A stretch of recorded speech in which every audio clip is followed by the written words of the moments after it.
in '86 was ridiculous. Right, I know. Sport. It's disturbing to think about how that sort of defined his life after that. He was a really good ball player. He was a good ball. He was a very, very good ball. He was kind of like a borderline Hall of Famer. I don't know. Very, very above average. Yeah, very good. Yeah. But he's remembered for that one play. Yeah. Scary. I wonder how, and probably they don't. It's like sport. It's one of those things that you have the potential to make a play like that. It's scary. Scary.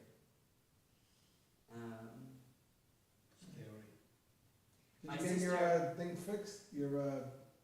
I took it to the guy. He's got it now. Okay. My sister told me one time this year actually, she says she always worries that the guy who plays the Tikiyagi Dola at the end of Yom Kippur is not going to be able to get a sound or whatever. He's going to choke or anything like that. Because she saw it once. And she saw a guy basically struggle. And she's like, I don't know if we heard the shofar that day. And she said that, this was when she was living out in San Francisco, and she said that, she tried not to think about it whenever she saw this guy, but, she did think about it. She was and it's you have these, big moments, and it's it's haunting, sort of, that they follow people in ways that they do. Yeah, I find society, you are remembered for your worst moment. Of course, yeah. You should come the next time we have Simchas Torah. I don't know if you've ever seen it. Yeah. Where? Here? Here. Of course. No, I've never seen 20 it. years. I've never seen this in my entire life. I'm 59 years old. They opened the entire Torah. I've never seen that. Oh, I thought it was. Yeah, it's good. It was incredible. I thought it was very doing that for 15, 20 years. Yeah. What was the word I used? It was. And then you know what? Actually, what Alex Salzberg did. We did it for years. I don't know whether you do it. One of the things that Alex used to do was kind of ask the kids, what do they remember? What's something that they think about, being Jewish? So somebody will say, Pesach, right? So okay, where is that? I do a scavenger. So it kind of keeps the kids on. I do like a scavenger hunt. Yeah, thing. It's similar. I do that kind of thing too. Yeah. It's cute. It's cute. It's fun. Yeah, it's fun. Yeah, I actually have to say, when you see it all out there and you can kind of put together, even though the timeline's a little warped, it's a little all over the place, you can kind of see things that, okay, this is. Yeah, and you see major things. Yeah. Stuff like that. Mm-hmm. Yeah, it's cool. It was very moving. It was very. It's powerful. What word did I have yesterday? It was. Impactful. Impactful, yes. Yes, I think it is. For someone who's never seen it, I found it very impactful. Right. I think for the kids it's really great too. We did. Yeah, we had just enough. Next year for Simchas Torah, I want to try to really make an effort to have a big turnout. And we haven't, at least since I've been here, we have not had such big turnouts. But because you've got, you did it, which I think was actually the right thing to do with the kids. Well, right, this year was. We tried it this year. It's difficult because if you do it later, when you're going to get more adults, then you're going to struggle to get the kids. Yeah, maybe 10 more adults, and we would have been okay. Like 10, maybe. No, but the thing is, it's nice if. But some schools, it's a big thing, and I think we'll do dinner afterwards. I think a dinner afterwards might be a good idea. So the worst next year, and then we got to daven. But the next year, I just looked. I don't know why I was looking. It's the worst holiday schedule, in my opinion, that you could get. All the holidays are on Wednesday night, Thursday, Friday, and then Shabbos. Every single one. Day one of Rosh Hashanah is Thursday, Friday. It is the worst. And none of it starts, it ends at the end of October. The whole thing is in October. I think it's as late as it comes. And it's just such a horrible. The kids. Well, I'm not going to even worry about Met playoff. The kids have 2 days of school for a month. Because they get off the day before Erev. They get off Erev. Oh my God. It's horrible. It's horrible.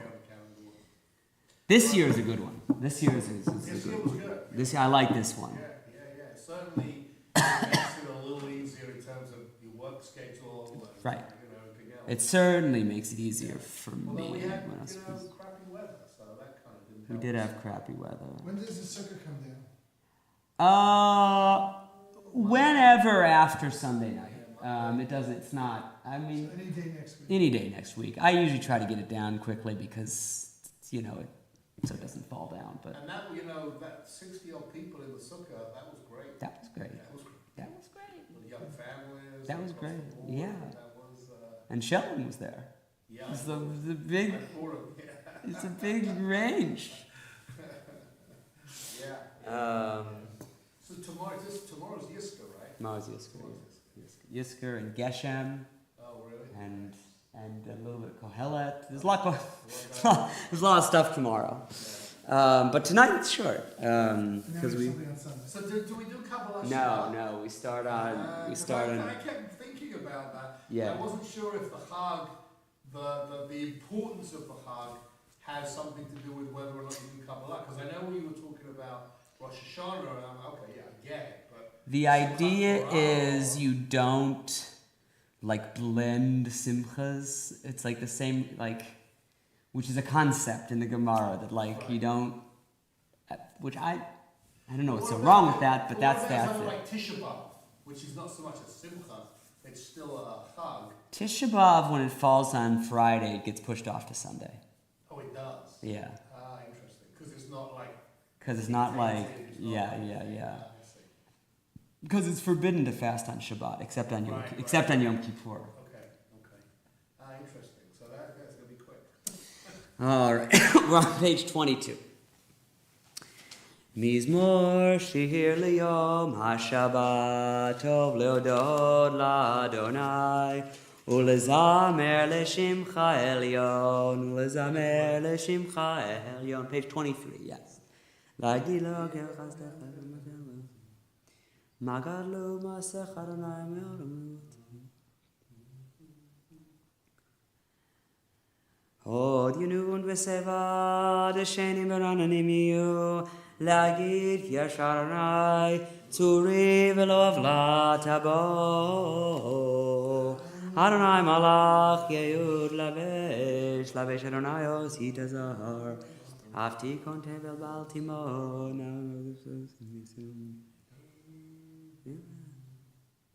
עדותיך נאמנו מאוד לביתך נאווה קודש אדוני Leorech Yamim. Well, I was going to share a little thing, which I'll share with you guys anyway. Maybe a few more people will come.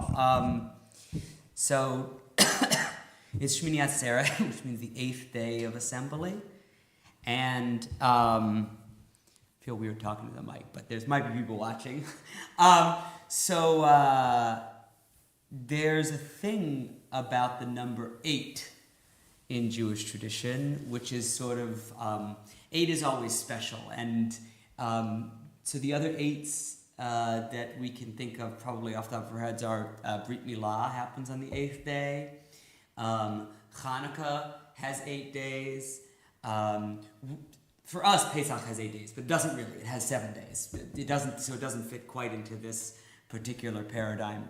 But the thing that is similar about Brit Milah and about Sukkot / Shmini Atzeret, which is really 8 days, and also about Hanukkah, is that they all have this messianic and redemptive quality. So there's an idea at the bris that the kid could be the Mashiach. That's something that's a very prominent aspect of the bris, and also Eliyahu is president of the bris. So there's this a messianic energy with that. On Sukkot, the Haftarahs are all about sort of when one day all the people come to worship at God's temple, and we offer sacrifices for the 70 different nations, and there's this kind of messianic sense that everyone's going to be, it's like in Aleinu, everyone's going to be L'taken olam malchut Shaddai. That's going to happen on Sukkot. Also, the water drawing on Sukkot has this kind of Jerusalem is going to flower and the desert is going to flower. And then, of course, Hanukkah also has this kind of redemptive aspect to it. And it also has, the 8th day has a rupture aspect to it. Because what we expect is 7. 7 is like the normal rhythm of things. 6 days of work, the 7th day of rest. 7 by 7 years, the Jubilee year. right? And so on and so forth. Judaism basically runs in sevens, except when it doesn't, and when it runs in eights. And the eights, the most famous Jewish example of eight being a rupture, is actually, we get from our little brother religion, Christianity, where Jesus comes back on Sunday, the eighth day. The idea of the new Sabbath, the idea of the new Sabbath is it's not on the seventh day, it's on the eighth day, which has, like a lot of things in early Christianity, an extremely Jewish valence. Like most of their really good ideas they got from us. And the idea that sort of the eighth is both redemptive and creates a break with the past is sort of a very Jewish idea. Just like having a new child enter your life creates a break with that. These are events that are amazing, but they're also ruptures. And so, what do I want to say about this? I think it's just interesting. I don't know if anyone has any thoughts about this, about the eight in Jewish tradition. I don't know if there are any other Jewish eights that I'm forgetting. Behind the eight ball. What's that? Behind the eight ball. Right, the eighth ball. Right. So the eight ball. Right. Yeah, I wonder if there's. It's interesting. It's interesting. Yeah, I used to be a pool player. I wonder why there's the eight ball. But is Shmini Atzeret such a rupture? Isn't that more celebratory? Well, and, I don't know. Right. I mean, I think it's the way. My idea, and this is sort of just an idea, is that like Shmini Atzeret, and look, there are things like the Hasidic thing where it's like, okay, actually the holiday season doesn't end until Hanukkah, which is like, but really, or they say, oh, it doesn't end ever until whatever. They keep pushing it off, but really, the holiday season ends with Shmini Atzeret, and we're going to take away the white clothing, and we're gonna go back to sort of normal time.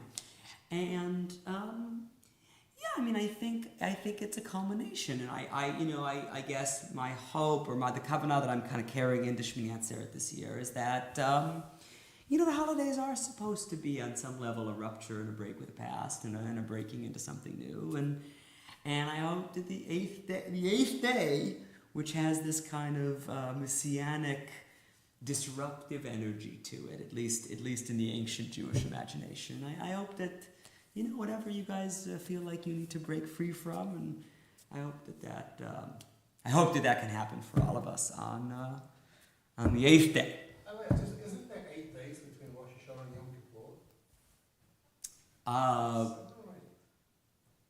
Well, right, because there's 7 days of tshuva, the 10 days of tshuva, but. The first two Rosh, yeah, right, so, yeah. It's interesting, yeah, that's that's interesting. And Yom Kippur is pretty rupturous. Yom Kippur is pretty rupturous. Yeah, that's interesting. That is interesting. No, that is really interesting. Yeah, I hadn't thought of that. I mean, I think the birth is the most. I think Brit Milah is in some ways the most. Other than what the Christians do with it, is the most obvious example. Why? I mean, if the cycle in Judaism is very 7.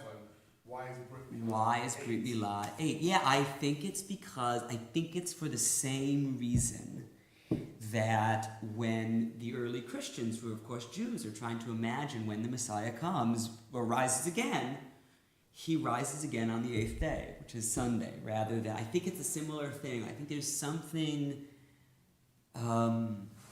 mysterious about the 8th day, because it brings like a new kind of cycle. I think that's probably why Brit Milah is on the 8th day as opposed to on the 7th day, which would make sense. That would make sense. Another reason why maybe this is, I don't know, but another reason why Jesus might not come back on the 7th day is because it's Shabbos. And probably, because remember, the early Christians are pretty firm. Right? And probably, I don't know, like being resurrected on Shabbos might be like, no, you don't unroll the cave on Shabbos. You actually, right? So that's also maybe a piece of it. I don't know. But yeah, I think Brit Milah is on 8th day because it's a new thing. 7 would make sense. Any Jewish ball players wear the number 8? Not that I know of. What is 8 in the song? 8 are the days of Milad. That's what 8 are the days of Milad. All right. Well, we'll continue with Mariv, which is on page 28. Baruch atah Adonai Mochalam asher b'Roma. Umavir yom umevi laila, umavir ben yom umevi laila Adonai tzivot shemo, el chai v'kayam tamim lo chalenu leolam va'ed, Baruch atah Adonai, Amari v'aravim, ahavat olam ben Yisrael, amcha, hakim Yisrael. Ki hem chayenu ve'orech yameinu, ve'hem negei yomam v'laila, ve'avatecha al tasir mimenu leolamim, Baruch atah Adonai, Ohev Amo Yisrael. Page 30. El Melech Neman. Shema Yisrael. Adonai Eloheinu. Adonai Echad. Baruch Shem. V'yah.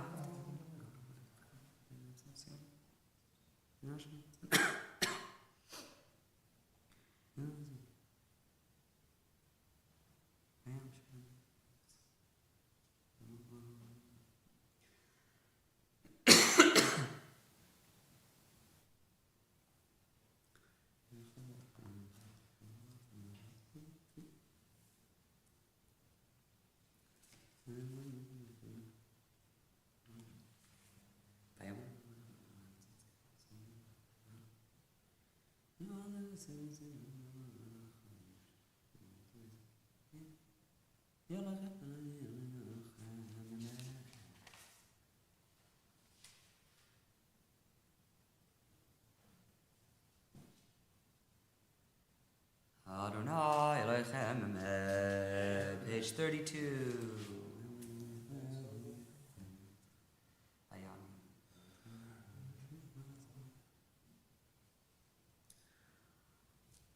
Umalchuto b'ratzon kiblu aleihem Moshe Miram b'nei Yisrael echanu shira v'simcha rava ve'ameru chulam mi kamocha v'elim Adonai mi kamocha nedar b'kodesh nohora tehilo dohosefel Malchut chara uvanecha bokeh yam livnei Moshe Zelianu ve'amiru Adonai yimloch leolam va'ed V'ne'emar kifet Adonai et Yaakov Ugalo mi'ad chazak menu Baruch atah Adonai gal Yisrael Ashkivenu Adonai shalom. Page 33.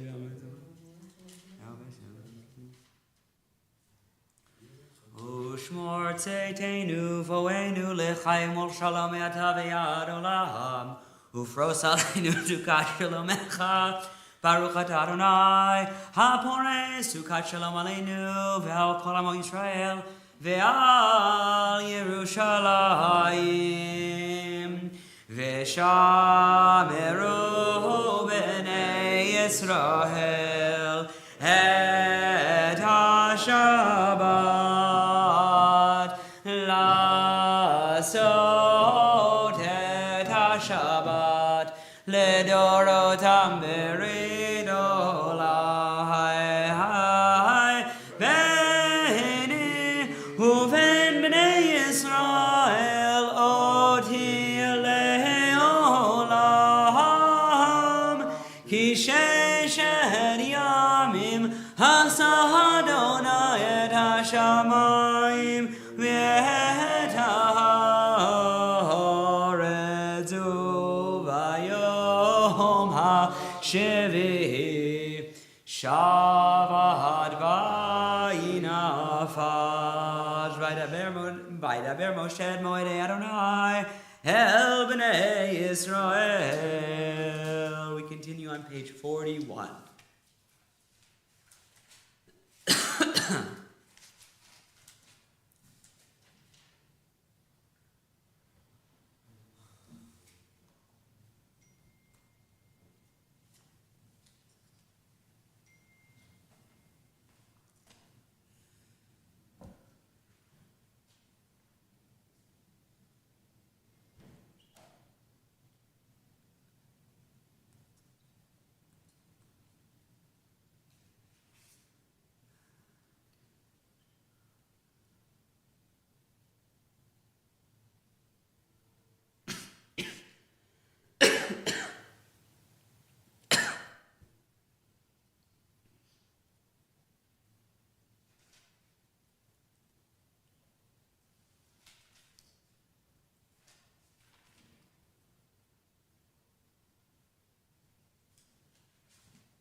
Yaseh Shalom Aleinu Ve'al Kol Yisrael Ve'imru Imru Amen.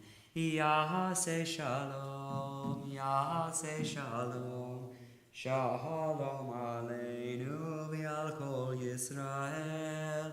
Yaseh Shalom, Yaseh Shalom, Shalom Aleinu Ve'al Kol Yisrael. Page 50. Baruch Adonai Eloheinu melech haolam borei peri hagafen. Baruch Adonai Eloheinu melech haolam asher bachar banu mikol ha'am v'romamanu mikol hashon v'kiddishanu b'mitzvotav v'titen lanu Adonai Eloheinu b'ahava Shabbatot lemenucha u'moadim lesimcha Chaim uzmanim l'sason et yom HaShabbat hazeh v'et yom HaShemini hagatzeret hazeh zman simchatenu be'ahava mikra kodesh zecher l'tziad Mitzrayim Kivanu v'charta ve'otanu kidashta mikol amim V'shabbat u'moadei kodshecha be'ahava v'ratzon v'simcha v'sason hinchaltanu Baruch Adonai mekadesh haShabbat v'Yisrael v'hazmanim Baruch Adonai Eloheinu melech haolam shechianu v'kiyamanu v'higianu l'zman hazeh.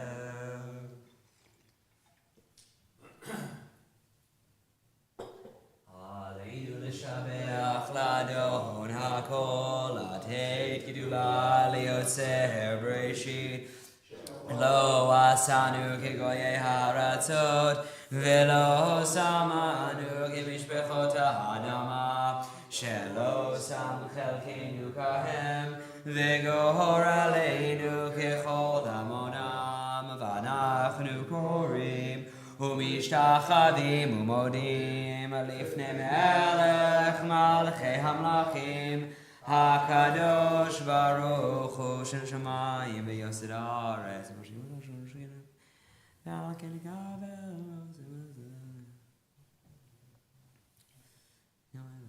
כי על מלכות שלך אילן תמלוך בכבוד ככתוב בתורתך אדוני ימלוך לעולם ועד ונאמר והיה אדוני למלך על כל הארץ ביום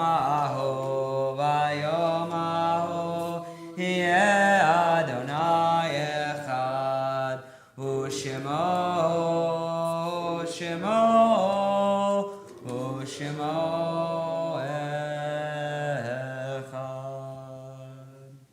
This week we observe the Yartzeiton of Sarah Smith, grandmother of Leah Leonard, and also Rebecca Goldenberg and Esther Mindus, who are memorialized on our board. May their memories and the memories of all those whom we recall be blessings. In lieu of Kaddish, because we don't have a minyan, we can include Shir Malot on page 254.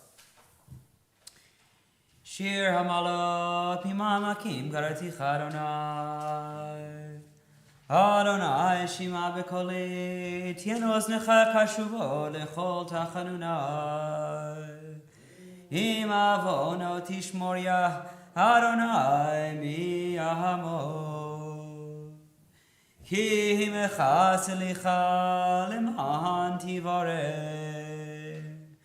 Ki v'iti Adonai ki v'ta nafshi v'lidboro chalti nafshi l'Adonai mishomerim laboker shomerim laboker Yachel Yisrael el Adonai ki Adonai chesed v'arbei mofedud v'hu yivdei et Yisrael mikol avonotav. Good Shabbos, everyone. Kiddush this week is sponsored by the Levines in honor of Linda's father's Yardside, Harvey Lieberman. May his memory be a blessing. Thank you, Mark and Linda, if you're watching, for sponsoring. We have services tomorrow at 9:30, and then again on Sunday morning to round out the holidays at 9:30. Please make an effort to come, so we have a nice, strong finish to the holidays on Sunday. We'll have hakafot, and we'll dance to the Torah again, and adults, and hopefully kids too, and so it should be a nice freilich end to the holidays. Adult Ed starts in earnest next week, Tuesday, October 10th. We are a little bit light on registration. If we tried it in the afternoon, it was a special request from a few people for several years, at least since I've been here, to have one in the afternoon, 4:30 to 6 during the Learning Center time. The idea is it gives people a chance to come who have trouble coming out at night, and also it's nice to have adults and kids learning in the building. So please do register if you want to come, but if we're really low on registrations, we may move it back to the 7:30 start time on Tuesdays. Lunch and learn starts Wednesdays, 12 noon over Zoom. We'll probably learn the Parsha this week and figure out what we want to learn going forward. I'm always available for Chavruta. The next book club is Monday, October 16th at 8 p.m. The book is The Postcard by Ann Barris.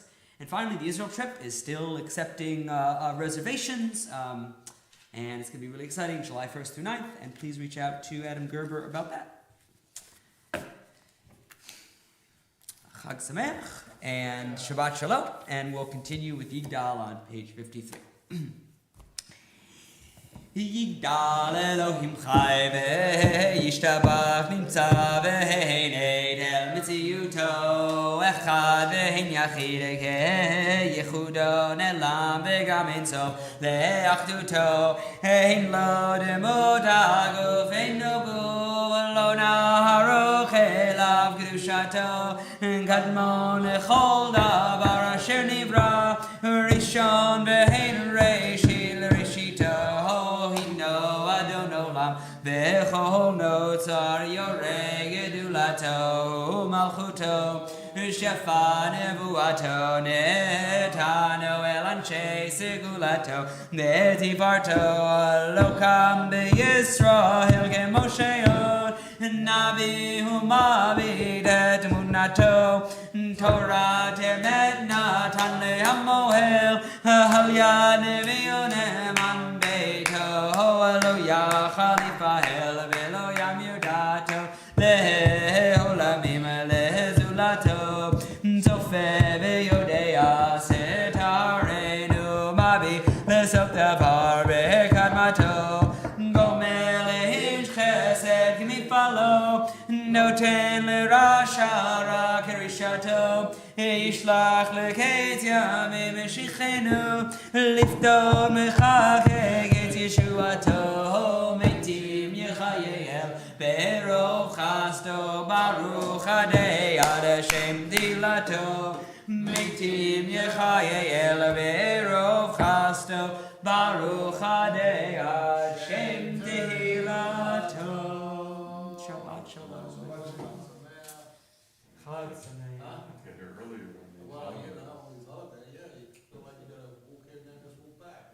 No, yeah, the Kabbalah Shabbat, I don't know why that's... Well, we could just add it back. I always thought it's a little bit like... Look at you. Why creating your own. Why wouldn't you want to do like the first? Like why wouldn't? The idea is basically that you're not supposed to blend simchas. So if you're celebrating like the holiday, you don't want to like overly. I don't know. I don't know. But that doesn't totally make sense. That's never totally. It doesn't really make sense because some of the prayers like you add certain things. Yeah, Isn't there also a thing about if someone was to walk in during Kabbalat Shabbat, they would maybe not recognize or understand that it's also a chag. I don't know. Maybe is that what I don't know, you that's heard not that? right. Maybe. Yeah, there was There this could like confusion potential, Yeah. which I never quite bought. Yeah, I don't quite buy that either. I think it's a halakha that I think is peculiar. I've always thought it's a little bit peculiar. It's the same, I have the same issue. Actually, I was going to ask you at your Ask the Rabbi, but I didn't, because I have the same issue with chicken being a meat. Yeah, well, I mean, of It can't course. meet later, right? So- It can't meet later. It came meat later. There's nothing that it makes no sense. No, it doesn't. I mean, well, I don't think it makes no sense. I think it makes some sense. Well, but what makes even less sense is that a chicken is meat, but an egg is pork. I think once you decide that what not mixed, not, well, so like remember, the Torah says don't boil a kid in its mother's milk. It doesn't say anything about mixing meat and milk. It says don't boil a kid in its mother's milk. Right. Once the rabbis decide that what that means Right. is don't eat meat with milk, then I think chicken and poultry is a lot more like meat than fish. I do. I think the experience of eating it. Do you not think? You don't think so? I don't know, I just think it's not meat. It's no more meat than a fish. I mean, I get what you're So you saying. think it's no more meat than a It's fish? no What more about the meat. experience of eating it? It gets So- stuck in your teeth. right, You gotta go to chew it. So Not really. I think that's what they're So saying. one of the things point that- is if an egg is dairy. No, an egg is pork. Then how can the thing that makes it Be meat. So what I had, one of the explanations I had, which kind of does have some resonance, was that during in the shtetls or wherever, where Jews were very poor and meat was quite expensive, Yeah. everybody had chickens, and you had to have a festive meal on Shabbat. But that And decision so was made. therefore, chickens became a meal. But a meat already, meal. I mean, that's plausible. But already in the Gemara, chickens are meat. That's in the, when was that? That's That's Middle Eastern as 400. well, that's not Russian. yeah, that's 400. You Yeah, know, yeah, and yeah. there's an opinion. Rabbi Yossi Galili famously says that chicken is parv, and he Chicken is pork. and he would apparently eat That's chicken what I with remember milk, that. but his opinion is not accepted. Yeah. I think it's plausible. I think it is. It's only meat to Rabbanan though. Right. It's not.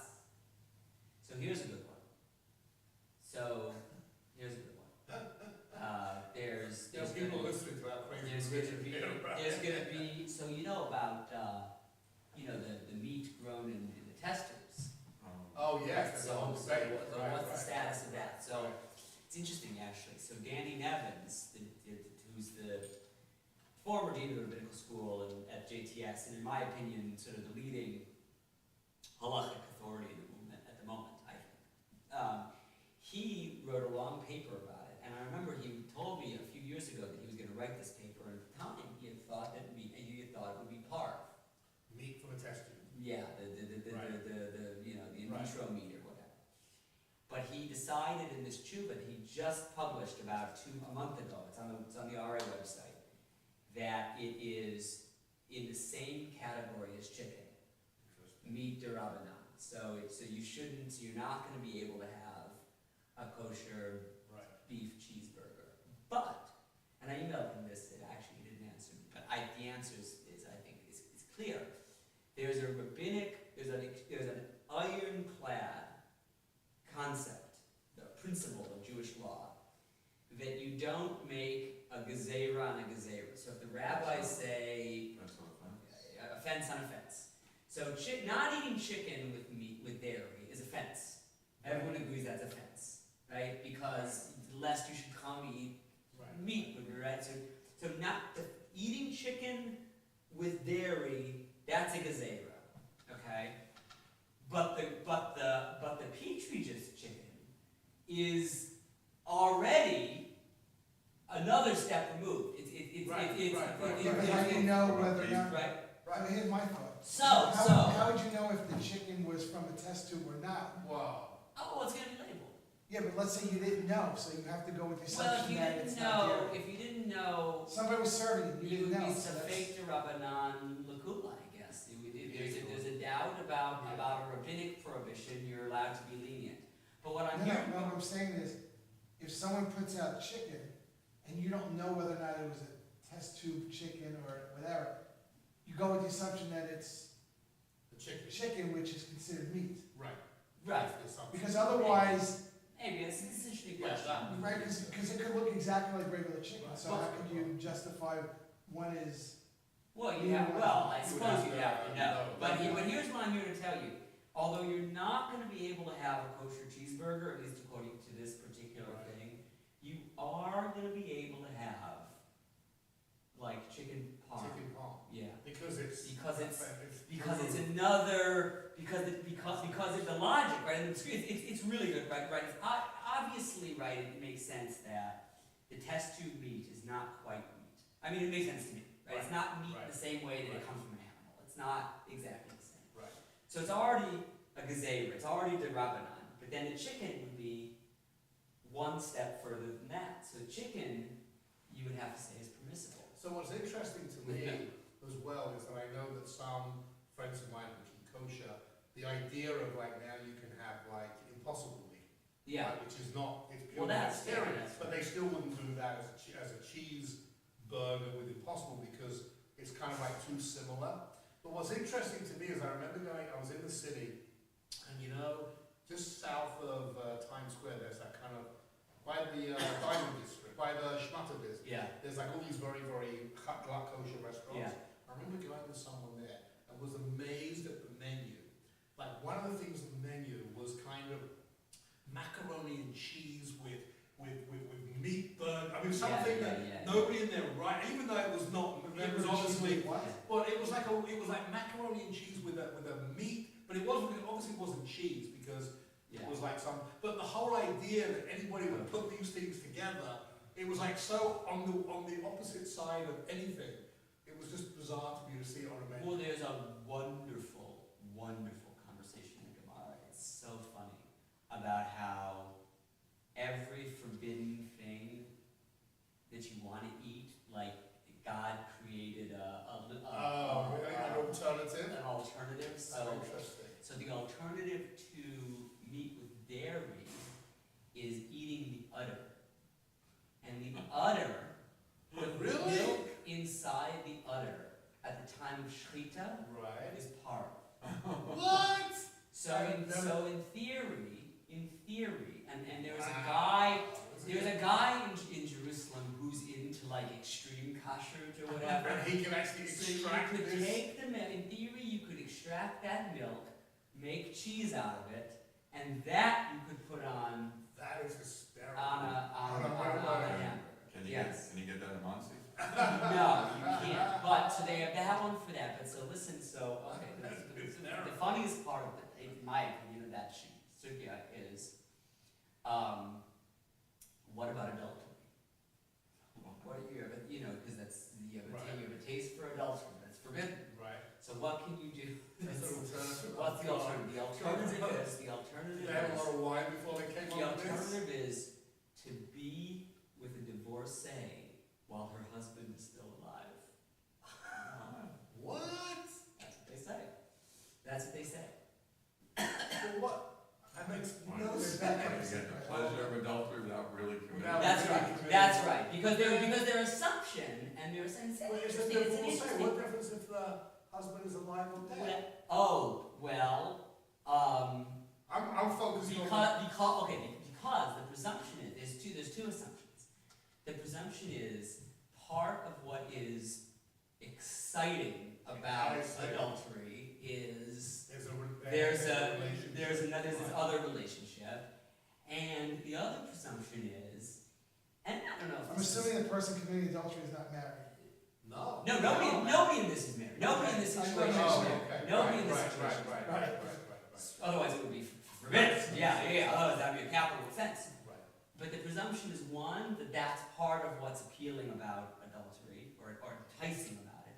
And the other is that, and this, I don't know, I mean, I can't speak to this from experience, but the idea that, you know, even when you're divorced, there's a piece of that relationship that's I don't know, whatever, that's present, let's say, in intimate. The fact that they even sit around the So is it table adultery? thinking of this stuff It's really. hilarious. So here's the question.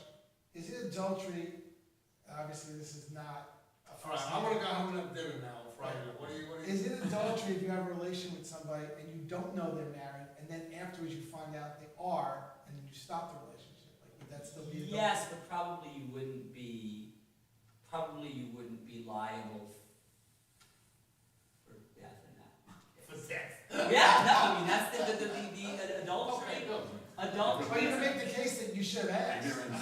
So if you ask and she lies, then you're really not responsible. If you don't Ignorance ask, is bliss. I Not don't in know, the actually, law, I but should- in this case. right? It's like, are you It's responsible not a for good asking? question. Do not start thinking about it. Are you responsible for asking? Oh, God. But it's amazing. So what happens when we don't get a And meeting? there's 20 different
Okej, Buba. Ja jestem na dole, chcesz to zejdź. Okej, ja wyłączam światło i ten. See you.